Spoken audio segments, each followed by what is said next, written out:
5 আগস্টের পর বাংলাদেশটা শেষ হয়ে যাচ্ছে, মৌলবাদীদের দখলে চলে গিয়েছে। পাকিস্তান আর চীনের আধিপত্যের কারণে ভারত কার্যত কোণঠাসা। প্রতিনিয়ত সংখ্যালঘুরা নির্যাতিত হচ্ছেন, মিডিয়াতে একদমই কাজ করা যাচ্ছে না। বাংলাদেশে চুরি, ডাকাতি, ছিনতাই বেড়ে গিয়েছে, বাংলাদেশে থাকার কোনো পরিবেশই নেই। এসব প্রশ্নের উদ্রেক আমরা দেখেছি গত কয়েক মাস ধরে। বিশেষ করে 5 আগস্টের পর আমাদের দেশের ভারতীয় গণমাধ্যমে বাংলাদেশ সম্পর্কে যে তথ্য উঠে এসেছে তা নিয়ে বড় প্রশ্ন উঠেছে ভারতীয় গণমাধ্যমের বিরুদ্ধে। আদপে বাংলাদেশে সত্যিই কি বসবাসযোগ্য পরিস্থিতি রয়েছে? মৌলবাদের উত্থান কোথায়? গণমাধ্যম তাদের ভূমিকা কিরকম? রাজনৈতিক দলগুলো কিভাবে রাজনৈতিক চর্চা করছেন?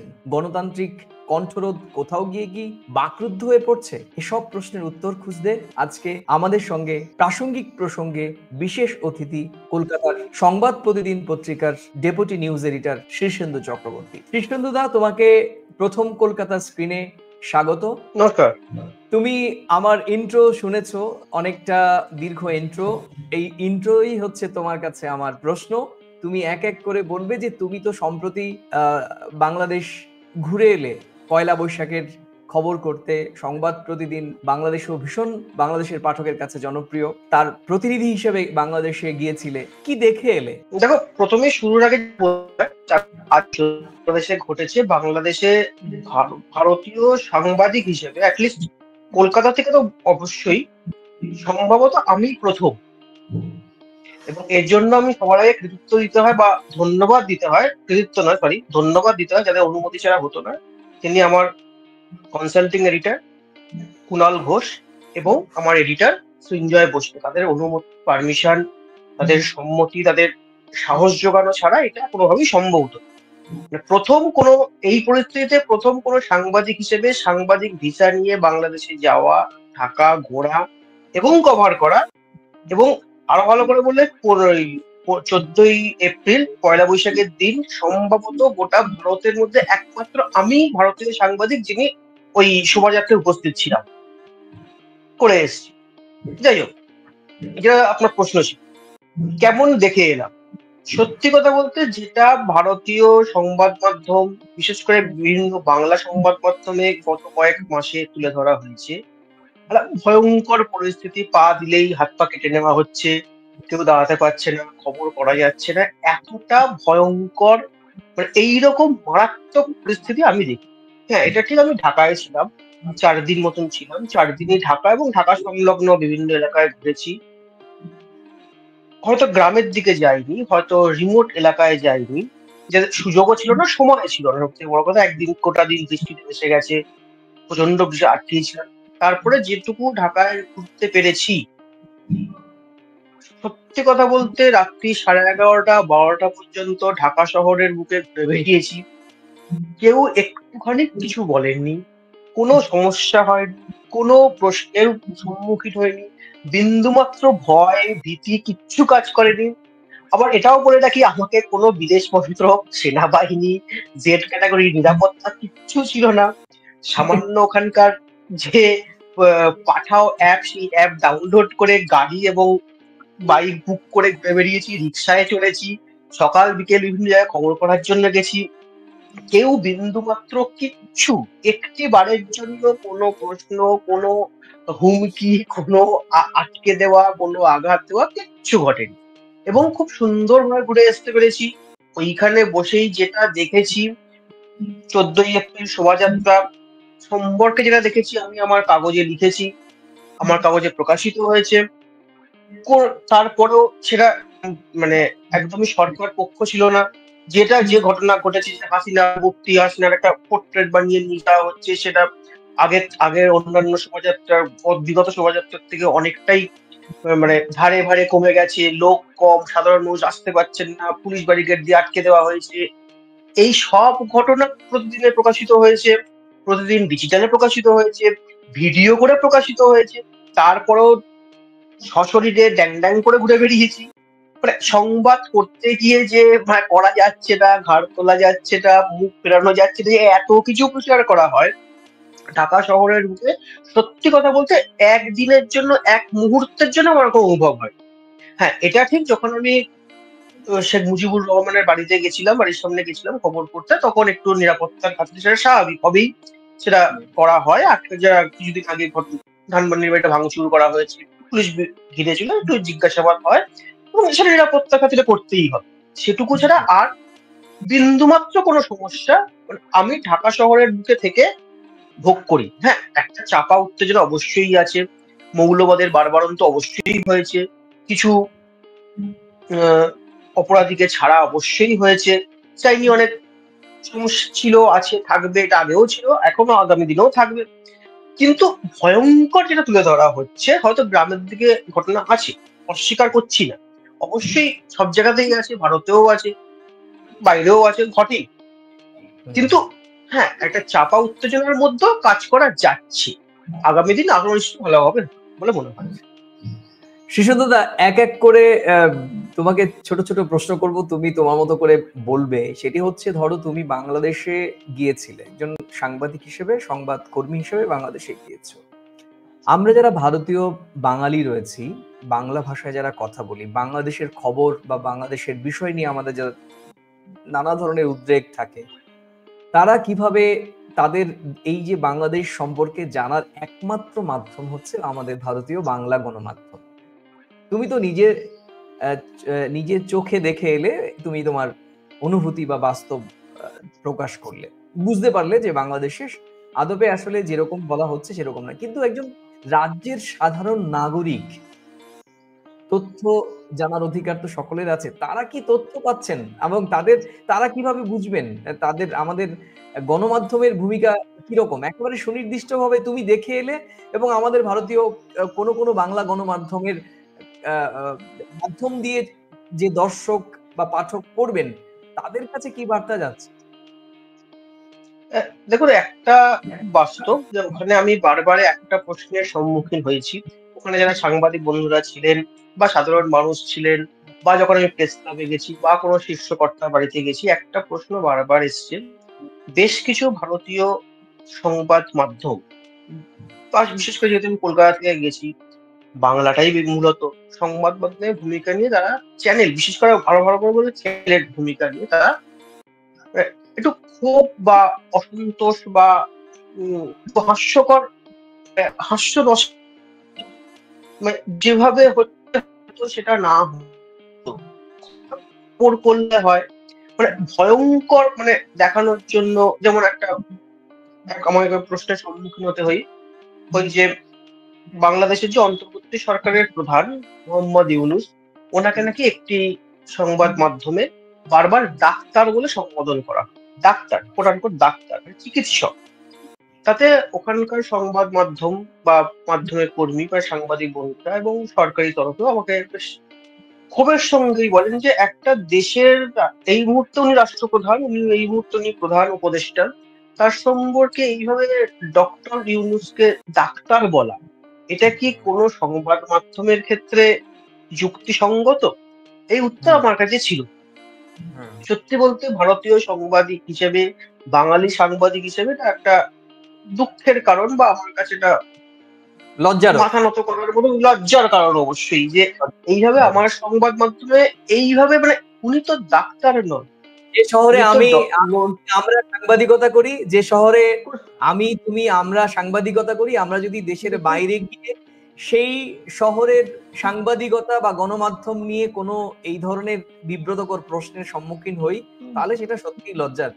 সত্যি লজ্জার কর। এবং ওরা বারবার করে, মানে একজন দুজন নয়, যখন যেখানে দেখা হয়েছে ওনারা একবার বলছিল আপনারা খবর করুন না। আমি তো ব্যক্তি মানুষ, আমি তো ওখানে গিয়ে খবর করেছি, আমি তো ওখানে গিয়ে আমার সেই সময় 4-5 দিন ধরে যে কাগজে যে খবরগুলো প্রকাশিত হয়েছে বা ডিজিটালে পোর্টালে যে খবর প্রকাশিত হয়েছে, তার কিছু বর্তমান সরকার, বর্তমান ইউনিট গভর্নমেন্টের বিপক্ষে গেছে, কিছু হাসিনা গভর্নমেন্টের বিপক্ষে গেছে। আপনি কাগজ দেখলেই, ফাইল দেখলেই দেখতে পাবেন, কোনোটাই মানে একদম বায়াস হয়ে যেহেতু গেছি বলে বা ইউনিট সরকার সব ভালো করে লেখা হয় তা একদমই নয়।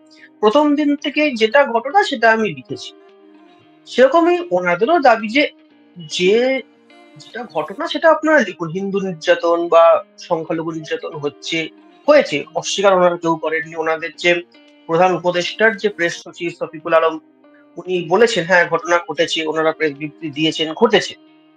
আমি সাক্ষাৎকার একটা দেখার সুযোগ হয়েছিল যে নতুন যে জাতীয় দল বৈষম্য বিরোধী ছাত্ররা যে নতুন দল করেছে, হুম। তার অন্যতম যুগ্ম আহ্বায়ক অনিক রায়, তার সঙ্গে সাক্ষাৎকার সেই হিন্দু নেতাটিও কিন্তু স্বীকার করেছে যে সংখ্যালঘু হিন্দুদের উপর নির্যাতন হচ্ছে, হয়নি তা নয়, হচ্ছে, এবং বৌদ্ধ মন্দির, হিন্দু মন্দির ধ্বংস হয়েছে, মারধরের ঘটনা ঘটেছে। কিন্তু তা বলে আমরা তো খবর করতে গেছি, আমরা তো কোনো একটা দিশা দেখাতে যাইনি, আমাদের খবরটা জনগণের সামনে তুলে ধরবো, মানুষ তুলে ধরবো। কিন্তু যেভাবে কিছু সংবাদ মাধ্যম নোবেলজয়ী ডক্টর মোহাম্মদ ইউনূস ওনাকে ডাক্তার বলছে, এবং সেইটা নিয়ে আমার মতন একজন অন্য সংবাদ মাধ্যমের একজনকে প্রশ্নের মুখে পড়তে হচ্ছে, এটা মনে হলো যে না হলেই হয়তো ভালো ছিল, এইভাবে খবর না হলেই বোধহয় ভালো ছিল। শীর্ষেন্দুদা, শুধু কি ডক্টরের জায়গায় ডাক্তার? তোমার কি মনে হয় অতি রঞ্জিত বা অপতথ্য, আমরা যেটা প্রোপাগান্ডা বলি, সেরকম কিছু হচ্ছে না? অবশ্যই হচ্ছে। কেন বলছি, আবারও বলছি, বাংলাদেশে গত কয়েক মাসে মৌলবাদের বাড়বাড়ন্ত হয়েছে, একটা চাপা উত্তেজনা আছে, মানুষের মধ্যে একটা ভয় ক্ষোভ আছে, এটা কি অস্বীকার অস্বাভাবিক? একদমই করছি না। এটা কি অস্বাভাবিক কিছু? অস্বাভাবিক কিছু একটি একদমই অস্বাভাবিক নয়। গণ অভ্যুত্থানের জন্ম 15 বছর ধরে চাপা ক্ষোভ এবং সেই বিস্ফোরণ, এবং তারপর থেকে 5 অগাস্টের পর থেকে বাংলাদেশের, আমরা যদি ধরে নেই 5 আগস্টের 7 দিন আগে এবং 7 দিন পরের এই 15 দিন বাদ দিলে আস্তে আস্তে যে এটা তো অস্বীকার করার মতো কোনো জায়গা নেই। তুমি নিজেই দেখে এসছো, বা তুমি যখন ডেস্কে কিংবা তোমার যখন ঢাকার সাংবাদিক সহকর্মী তোমাকে যখন ইনপুট দিত, তার সঙ্গে এখনকার পরিস্থিতি, মানে ওই সময়কার পরিস্থিতি আর বর্তমান পরিস্থিতি তো একেবারে আকাশ পাতাল ব্যবধান রয়েছে। অবশ্যই অবশ্যই। সেই ব্যবধানের চিত্র কিন্তু আমাদের ভারতীয় গণমাধ্যমে একেবারে একেবারে অনুপস্থিত। মানে ভারতীয় গণমাধ্যমের একটি অংশে বারবার করে এস্টাবলিশ করার চেষ্টা করা হচ্ছে। এটা আমার সাংবাদিকতার নীতি নৈতিকতা জায়গা থেকে আমি ভীষণ মানে আমার বিবেক প্রশ্নবিদ্ধ হয়ে যাবে, আমার রক্তক্ষরণ হয়। এই যে এইটা কেন হচ্ছে? 2024-এর 5 আগস্ট, কিংবা আমি ধরে নিলাম 2024 গোটাটাই একটা অস্থির, একটা অরাজকতা পরিস্থিতি বাংলাদেশে ছিল, সেটা সব জায়গাতেই ছিল। কিন্তু 2025-এর পর যেভাবেই হোক সামগ্রিক অর্থে একটি ইতিবাচক সিনারিও তো তৈরি হচ্ছে, সেটা কেন দেখানো হচ্ছে না? অবশ্যই অবশ্যই হচ্ছে, কিন্তু একদিন কয়েকদিন যে থাকলাম, আগে যে একটা যখন এই পালাবদলের ঘটনা ঘটেছে, যখন বিপ্লবটা ঘটেছে, তখন অবশ্যই এখন অবশ্যই আছে, নেই, একদম অস্বীকার করছি না, কিন্তু আস্তে আস্তে একটা জায়গায় সূত্রটা ফিরতেও তো সময় লাগে। সেইটা সময় না দিয়ে, বা সময় দিয়েও যেভাবে কিছু সংবাদ মাধ্যম একটা ভয়ঙ্কর জায়গায় দেখাচ্ছে, এবং এর জন্য আমরা যারা বাংলাদেশে গিয়ে কাজ করি তাদের একটা মানে ওখান থেকে একটা তির্যক মন্তব্য ছুড়ে আসছে, এইটা বোধহয় না হলেই বিভিন্ন সংবাদ মাধ্যমের এটা সম্পূর্ণ নিজস্ব পদ্ধতি, নিজস্ব পলিসি, এখানে বলার অধিকার বা পারমিশন কিছুই আমার নেই। মানে একজন যেহেতু বাংলাদেশে গিয়ে খবর করার জন্য, আপনিও গিয়েছেন, আপনাকেও খবর করতে হয়, এই এই ক্ষেত্রে মনে হয়েছে যদি না হলে এটা ভালো হতো, মানে এটা আমাদের দেশের পক্ষে সংবাদ মাধ্যমের ক্ষেত্রেও ভালো হতো, সঠিক খবর তুলে ধরার ক্ষেত্রেও ভালো হতো। আর আমরা যারা গিয়ে কাজ করছি, কারণ দিনের শেষে আমরা সাংবাদিক, আমরা খবর করছি, খবর করে আসছি, খবর করে দিচ্ছি, আমরা তো কোনো মানে রাজনৈতিক নেতা বা সংবিধান বিশেষজ্ঞ নয় যে আমাদের কোনো, জাস্ট যেটা খবর সেটা তুলে ধরছি। সেখানে কেন অতিরঞ্জিত হবে কেন?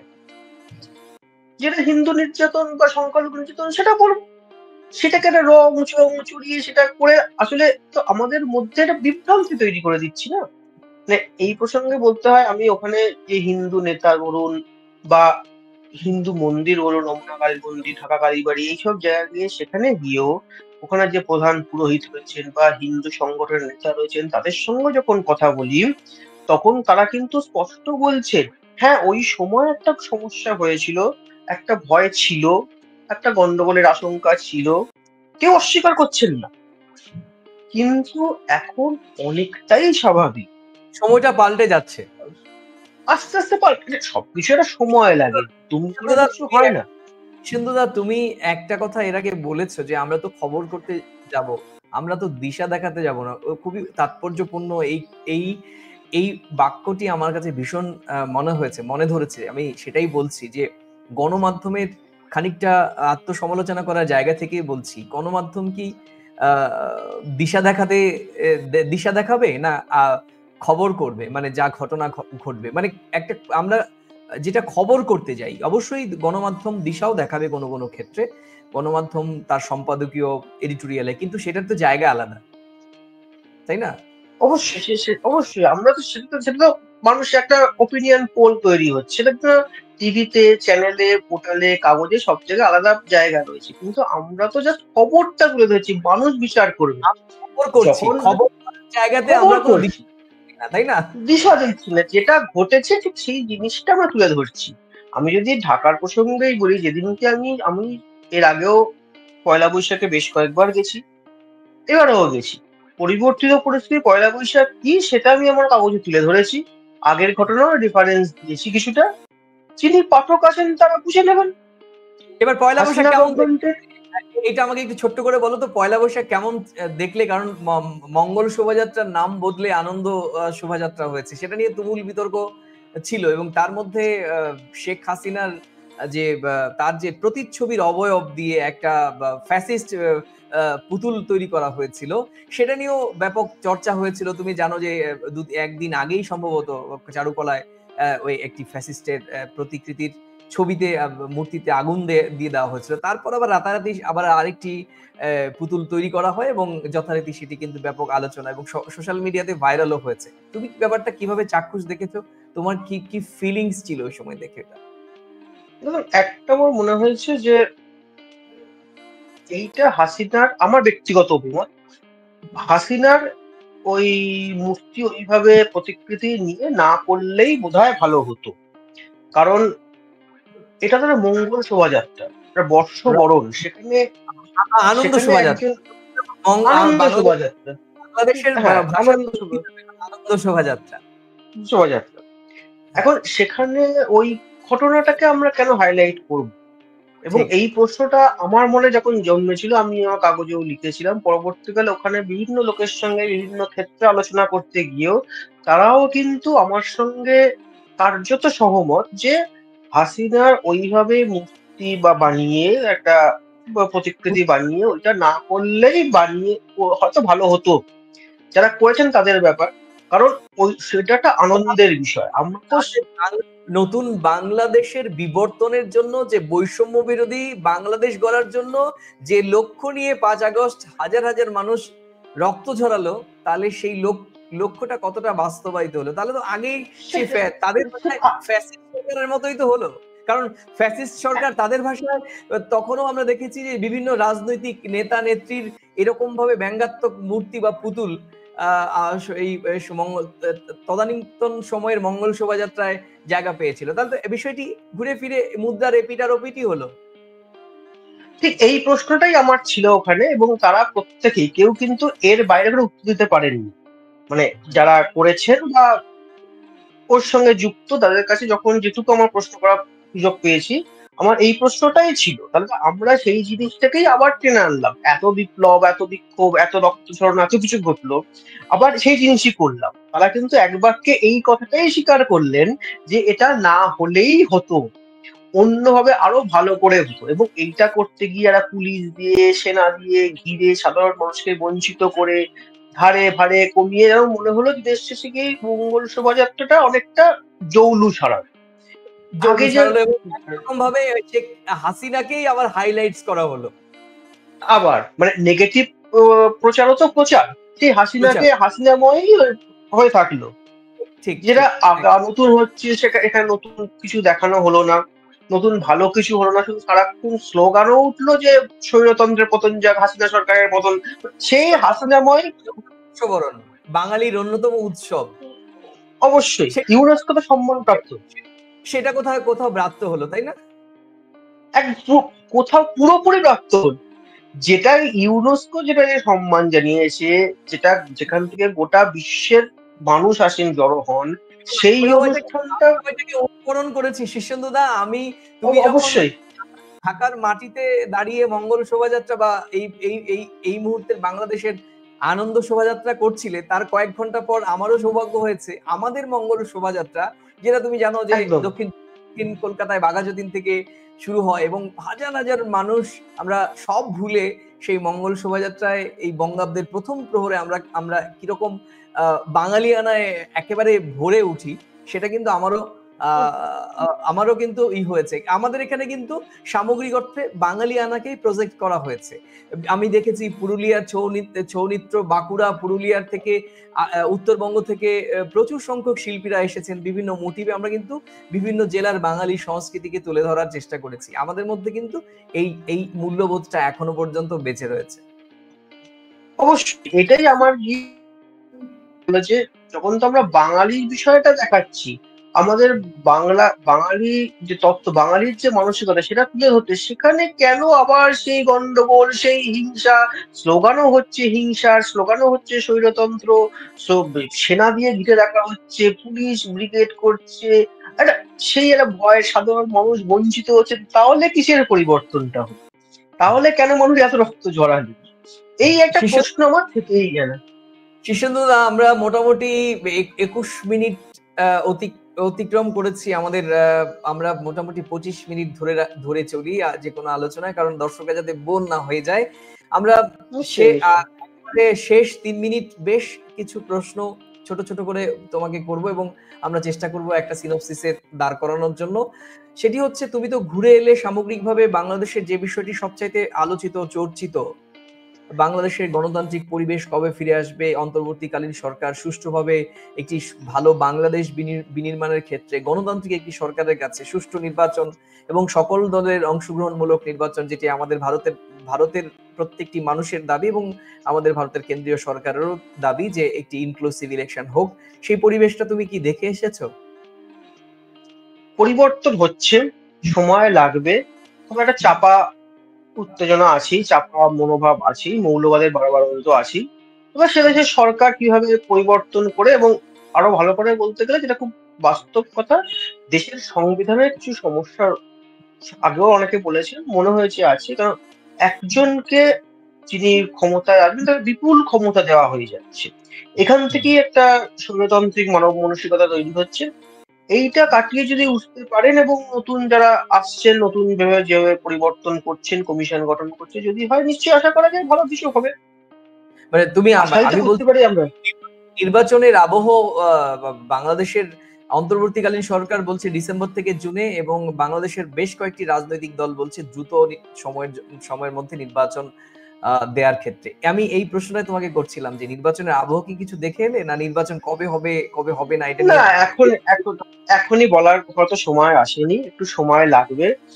সবে এখনো 1 বছর হয়নি, এত বড় একটা ঘটনা ঘটে গেছে, একটু সময় লাগে সংবিধান বা বিভিন্ন কার্যক্রমের পরিবর্তনের মাধ্যমে একটু যেটি বলা হচ্ছে সংস্কার, সংস্কার সংস্কার সংস্কারের ন্যূনতম অবশ্যই সংস্কারের পরেই একটি মানে গণতান্ত্রিক উৎসবের আয়োজন সম্ভব হবে নিশ্চয়ই বাংলাদেশে। অবশ্যই। আর দুটো প্রশ্নের মধ্যে শেষ প্রশ্নের আগে আরেকটি প্রশ্ন করছি, সেটি হচ্ছে এই সামগ্রিকভাবে ভারত এবং বাংলাদেশের সম্পর্কের ক্ষেত্রে, তুমি তো একজন সাংবাদিক, অনেক বছর সাংবাদিকতা করছো, গণমাধ্যমের চোখ তো তোমার রয়েছে, মানে কিভাবে দেখছো ভারত বাংলাদেশের সম্পর্কটা এখন কোথায় গিয়ে দাঁড়িয়ে রয়েছে?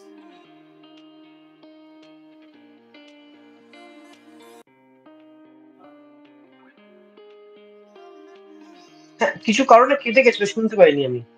আচ্ছা, আমি বলতে যাচ্ছি যে তুমি অনেক বছর সাংবাদিকতা করছো, একটি বড় বাংলা সংবাদ মাধ্যমে তুমি দায়িত্বপূর্ণ আসনে রয়েছো। গণমাধ্যমের চোখ দিয়ে তুমি ব্যক্তি শীর্ষেন্দু চক্রবর্তী কিভাবে ভারত বাংলাদেশের সম্পর্ককে খুব সংক্ষেপে মূল্যায়ন করবে? আগে আমরা ভারত এবং বাংলাদেশ দুজন একে অপরের উপর নির্ভরশীল। দুই দেশের বাণিজ্য অর্থনীতি একে অপরের উপর নির্ভরশীল। সাময়িক কিছু সমস্যা হয়তো ঘটেছে, আশা করি ঠিক হয়ে যাবে, আবার আমরা ভালোভাবে যেতে পারবো, ঘুরতে পারবো। দুটোই আমি যদি বাংলা থেকেও দেখি, বাংলা এবং বাংলাদেশ একে পাশাপাশি দুটো জায়গা। আমরা যখন খুশি যাবো, আবার নতুন প্রত্যেকে আমাদের পরিচিত সবাই। আমরা আমাদের সম্পর্ক আমি তৈরি হবে, এটা হয়তো সময় ভিত্তিক কাজ করছে, কেটে যাবে। তোমার একটু শব্দ বিভ্রাট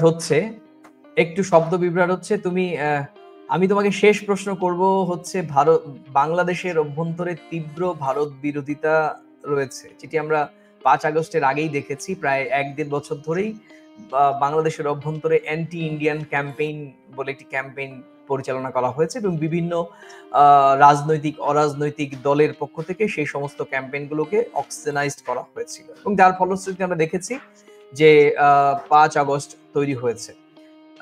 তোমার মনে হয় যে এই বাংলাদেশের অভ্যন্তরে ভারত বিরোধিতা হওয়ার, মানে ভারত বিরোধিতা এই ধরনের একটি প্রাতিষ্ঠানিক রূপ পাওয়ার কারণ কি? এটা তো একটা, যে সরকার ক্ষমতায় ছিলেন তার বিভিন্ন নীতির উপর নির্ভরশীল। হয়তো তাদের কোনো নীতি ছিল বা তাদের মদতেই কিছু হয়েছে, সেটা তো ওই দেশের সরকার বলতে পারবে, বা বাইরে থেকে তো বলা সম্ভব নয়। তবে ভারত বিরোধিতা একটা আগে থেকেও, মানে প্রথম থেকেই একটা শ্রেণীর মানুষ, বাংলাদেশি মানুষের কাছে ছিলেন, যারা মনে বিভিন্ন কারণে ঐতিহাসিক কারণে মনে করতেন, সন্তুষ্ট ছিলেন। সেটা মানে অন্যদিকে ভারত পক্ষে, ভারতের মানুষকে ভালোবাসেন, ভারতে আসে এবং বিভিন্ন জায়গায় করেন। বিরোধিতা থাকে যে বিভিন্ন দেশের সম্বন্ধে কিছু মানুষের একটা বিরক্তি, অ্যালার্জি কাজ করে, আবার কিছু মানুষ তাদের স্বাগত জানায়। খারাপ, নিশ্চয়ই নতুন যে সরকার আসছেন, নতুন যে সরকার কাজ করছেন, তাদের এই যে বিরোধিতা কাটিয়ে, কারণ দুই দেশ, বাংলাদেশের দরকার ভারতকে, ভারতেরও দরকার বাংলাদেশকে। সেটা কিভাবে সেই দেশে সংশ্লিষ্ট সরকার, আমাদের ভারত সরকার বা পশ্চিমবঙ্গের সরকার অবশ্যই সবসময় সদিচ্ছা দেখিয়ে রয়েছে। বাংলাদেশের সরকার কতটা সদিচ্ছা দেখিয়ে দুই দেশের সম্পর্ককে মধুর করবেন, তা তাদের উপর নির্ভরশীল। তার আশা করা যায় তারা নিশ্চয়ই যে যে সমস্যা তৈরি হয়েছে কাটিয়ে একটা ভালো দিনকে আবার আমরা এগিয়ে যাবো। তুমি কি নিজের কোনো অবজারভেশন আছে যে ভারতের অভ্যন্তরে, বাংলাদেশের অভ্যন্তরে বাংলাদেশ বিরোধিতা এরকম প্রাতিষ্ঠানিক যাওয়ার কারণ কি বলে মনে হয় তোমার কাছে? মানে কি কারণে সাধারণ মানুষের মধ্যে এত ভারত বিদ্বেষী মানসিকতা? না, বিভিন্ন রাজনৈতিক দলের তো বিভিন্ন, কোন দলের নাম আমি করছি না, বিভিন্ন রাজনৈতিক দলের বিভিন্ন উদ্দেশ্য, এজেন্ডা থাকে। সেই কিছু ওই গোষ্ঠীর মানুষ একটা তার মনে করেছেন, তারা ভারত বা তাদের 71-এর মুক্তিযুদ্ধের বিষয়, ভারতের ভূমিকা নিয়ে তাদের ক্ষোভ রয়েছে। সেই ক্ষোভের কারণে সেই মানসিকতার কিছু মানুষ হয়তো ভারত বিরোধিতায় রয়েছে। সামগ্রিকভাবে মনে হয় না যে গোটা বাংলাদেশের মানুষ ভারত সম্বন্ধে দেখলেই রেড়ে করে ওঠেন, বা ভারতের সবাই মানুষ বাংলাদেশে রেড়ে করে। কিছু মানুষের মধ্যে এটা আছে, কিছু মানুষ মনে করে সে সব জায়গাতেই থাকে, তবে সেটা খুব সামান্য বিষয়, সে নগণ্য কিছু বলেন। আবার তুমি কি মনে করো যে গত 15 বছর ধরে বাংলাদেশের এই যে রাজনৈতিক শক্তি যারা ক্ষমতায় ছিলেন, এবং সেই দেশটিতে নির্বাচনী ব্যবস্থা কার্যত প্রশ্নবিদ্ধ, এবং সেই রাজনৈতিক দলকে আমাদের কেন্দ্রীয় সরকারের পক্ষ থেকে প্রচ্ছন্ন সমর্থন দেওয়ার জন্য এই ধরনের ভারত এবং বাংলাদেশের মধ্যে কূটনৈতিক আজকের যে শীতল পরিণতি, সেটা হয়েছে? না, সেটা তো কেন্দ্রীয় সরকারের নীতি, সে কেন্দ্রীয় নীতি বিশ্লেষণ করার সময় এটা নয়। তবে কেন্দ্রীয় সরকার নিশ্চয়ই বৃহত্তর প্রেক্ষিতে ভেবেই কিছু পদক্ষেপ করেছেন, যেটা ভারতের পক্ষে উপযুক্ত। একজন ভারতীয় নাগরিক হিসেবে মনে হয় যেটা আমরা আশা করতে পারি, কেন্দ্রীয় সরকার যিনি থাকুক, সে কংগ্রেস থাকুন, বিজেপি থাকুক, যেই থাকুক, ভারতের জন্য ভেবে কোনো পদক্ষেপ করেছে। তবে যেটা কিছু কিছু ক্ষেত্রে অবশ্যই সমালোচনা করতে গেলে সমালোচনা করতে হয়, সমালোচনার জায়গায় থাকে, সেটা হয়তো আজকে না করাই ভালো। যে ভালোর জন্য কিছু জিনিস আমরা বাদ দিয়ে আলোচনা করলে বোধহয় ভালো হবে। সেক্ষেত্রে কেন্দ্রীয় সরকার একটা ইতিবাচক ভূমিকা তো অবশ্যই দরকার। হয়তো কিছু বাদ ছিল অতীতে, হয়তো কোনো স্বার্থ কাজ করেছিল কোনো ব্যক্তি বিশেষের, হয়তো কোনো স্বার্থ কাজ করছে। শীর্ষেন্দুদা, তোমাকে অনেক ধন্যবাদ। তুমি আমাদের প্রথম কলকাতার দর্শকদের সামনে একেবারে সম্প্রতি, বলতে পারো একেবারে রিয়েল টাইম সিনারিও তোমার মাধ্যমে আমরা আবার জানতে পারলাম, এবং তোমার মাধ্যমে ভারতীয় যারা আমাদের দর্শক আছেন তারাও প্রকৃত তথ্য এবং চিত্র তোমার মাধ্যমে আমাদের দর্শকরা পেলেন। প্রিয় দর্শক, আপনারা দেখছিলেন প্রথম কলকাতা, এবং সঙ্গে যথারীতি আমি সুব্রত আচার্য ছিলাম। আমাদের সঙ্গে আজকের বিশেষ অতিথি বিশিষ্ট সাংবাদিক শীর্ষেন্দু চক্রবর্তী, উনিও ছিলেন। প্রিয় দর্শক, ভারত এবং বাংলাদেশের সম্পর্ক নিয়ে নতুন করে বললে বোঝানো যাবে না। এটি আমার মনে হয় কয়েকশো উপন্যাসের পাতাকেও হার মানিয়ে যাবে। ১৯৭১, ১৯৪৭, তারপর নানা রকম চড়াই উতরাই পেরিয়ে রাজনৈতিক উত্থান পতন, সম্পর্কের ক্ষেত্রে রাজনৈতিক দৃষ্টিকোণ সবই হয়েছে। কিন্তু তারপরও প্রতিবেশী অস্বীকার করে ভারত না বাংলাদেশ কেউই আমরা থাকতে পারিনি। আমাদের জলে, স্থলে, অন্তরিক্ষে দুই দেশের সাধারণ মানুষের সম্পর্ক একেবারে অবিকল, একেবারে অবিকল সততার ভিত্তিতে দাঁড়িয়ে রয়েছে বলেই হয়তো আমরা একে অপরের বিরুদ্ধে আমাদের অভিযোগের অসীম অভিযোগ আমরা উত্থাপন করি অধিকারের প্রশ্নে, এবং আমরাও ভারতীয় সাংবাদিকরাও হয়তো অনেক ক্ষেত্রে আগ বাড়িয়ে বাংলাদেশ সম্পর্কে খোঁজ নিই এবং আমরা খবর করি। সেটা অতিমাত্রায় কারণ হচ্ছে আমরা ভারতীয়রা বাংলাদেশকে বরাবরই নিজের আপনজন ভাবি, প্রতিবেশী তো ভাবি, বন্ধু স্বজন ভাবি, সে কারণেই আমাদের একটু বাড়তি কৌতূহল থাকে। আর সে কারণেই আমাদের বিভিন্ন সময় বিভিন্ন গণমাধ্যমের যে খবর, সে খবর নিয়ে আলোচনা হয়, সমালোচনা হয়।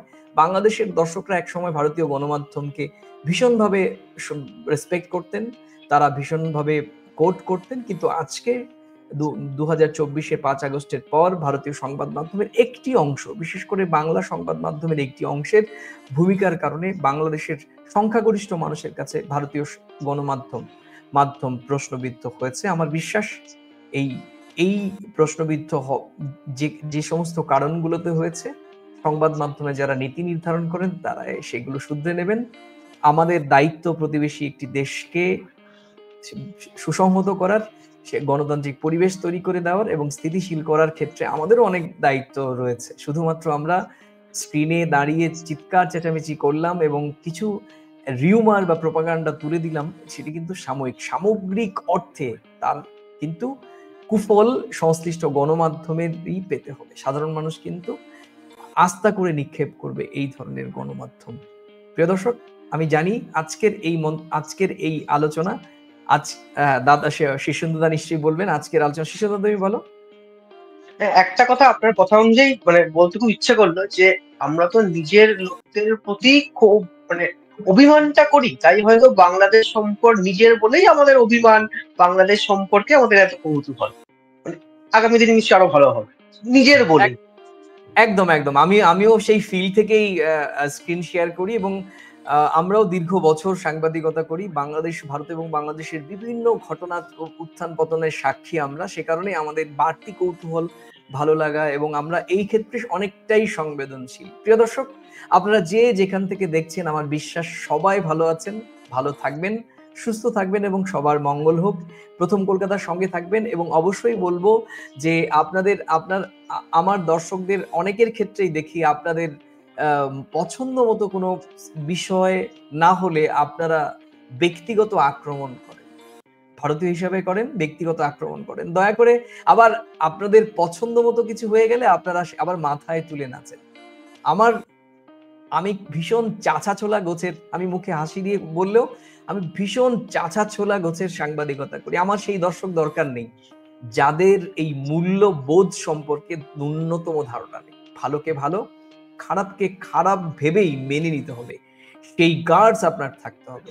নইলে এই যে এত ৩০ মিনিট ধরে আমরা দুজন বললাম, আমাদের এই বলাটা আখেরে বিফলে যাবে। আমরা বলছি কেন?